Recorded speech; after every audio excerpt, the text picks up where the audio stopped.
पिछले महीने से यूपी में माफिया अतीक अहमद को लेकर जो गहमा गहमी हो रही है उसका अंत नहीं हो रहा। माफिया अतीक का अंत हो गया, उसके भाई अशरफ का अंत हो गया, माफिया के बेटे असद को एनकाउंटर में मार गिराया गया। लेकिन उसके बाद भी अतीक की चर्चा प्रदेश में खत्म नहीं हो रही। और हो भी कैसे? लाइव कैमरा पर मीडिया चैनल्स के कैमरों के सामने अतीक और अशरफ को गोलियों से भून दिया गया।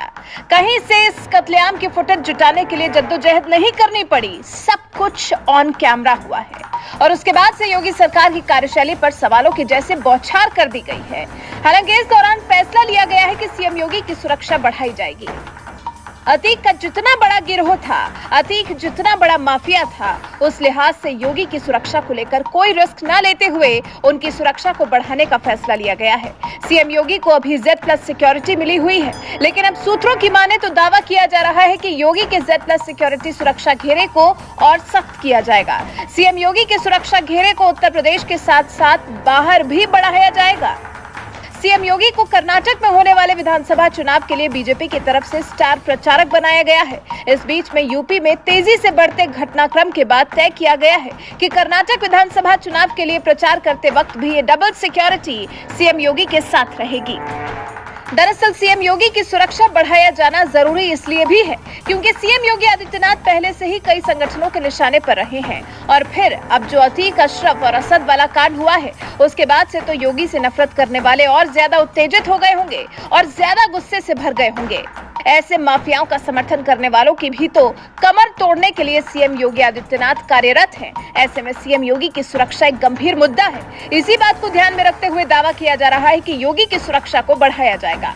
हालांकि अतीक, अशरफ की मौत की जांच के लिए प्रयागराज कमिश्नरेट की तरफ से एसआईटी का गठन कर दिया गया है। एसआईटी की तरफ से भी छापेमारी जारी है। वहीं यूपी पुलिस भी तीनों हत्यारों के गृह जिले बांदा, हमीरपुर और कासगंज पहुंची है और पूछताछ लगातार जारी है। एसआईटी की टीमें लगातार छापेमारी में इन तीनों से जुड़े कुछ साक्ष्य इकट्ठा करने की कोशिश कर रही है। पता लगाने की कोशिश कर रही है कि आखिर इन तीनों ने अतीक और अशरफ को क्यों मार डाला। जो तर्क इन तीनों की तरफ से दिए जा रहे हैं, लग रहा है जैसे पुलिस को भी इन लड़कों के दिए तर्कों पर भरोसा नहीं है। तभी तो पुलिस अपनी तफ्तीश में कोई कमी नहीं रखना चाह रही।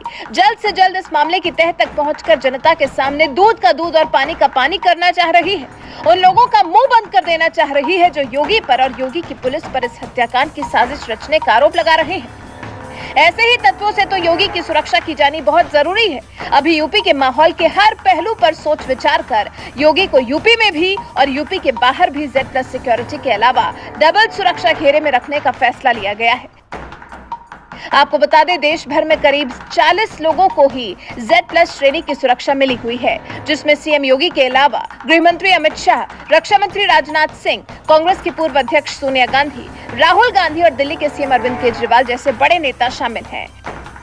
इस श्रेणी में 10 से ज्यादा एनएसजी कमांडो के अलावा कुल 55 सुरक्षाकर्मी मिलते हैं। इसके साथ ही सुरक्षा दस्ते में 5 बुलेट प्रूफ वाहन भी मिलते हैं। इसमें भी अब और लोगों को बढ़ा दिया गया है और सीएम योगी की सुरक्षा में तैनात कर दिया गया है। वैसे सीएम योगी की बढ़ी सिक्योरिटी से आप कितना सहमत हैं? क्या आपको भी लगता है कि अतीक, अशरफ और असद की मौत के बाद सीएम योगी के लिए प्रदेश में खतरा बढ़ गया है? क्या सीएम योगी को सच में Z+ सिक्योरिटी से भी ज्यादा सुरक्षा दिए जाने की जरूरत है? इस बारे में आपकी राय हमें कमेंट कर जरूर बताएं।